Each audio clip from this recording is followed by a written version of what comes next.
Comment dire, il y a quelque chose qui, dans le roman, il y a une vérité du roman qui n'existe nulle part ailleurs. Et je ne la sens pas dans l'essai. Moi, dans l'essai, je sens immédiatement, et c'est complètement personnel ce que je dis, et c'est terrible ce que je dis. J'ouvre un essai, je lis, et j'en ai lu des magnifiques. Mais j'ai toujours ce sentiment qu'on va vouloir me convaincre de quelque chose.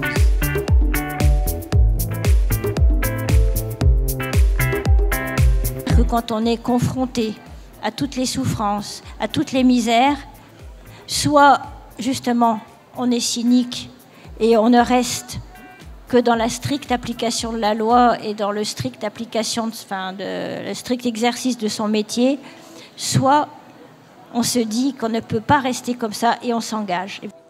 C'est la différence entre Diderot et Voltaire, pour prendre l'autre grand nom évidemment des philosophes avec Rousseau du XVIIIe siècle. C'est que quand Voltaire écrit une lettre, il l'écrit de manière savante, il sait que la personne à qui il l'adresse va la recopier, elle va être lue dans tous les salons, ça va devenir un événement. Hein. Alors que Diderot, il écrit à toute vitesse pour des amis, il oublie de dater.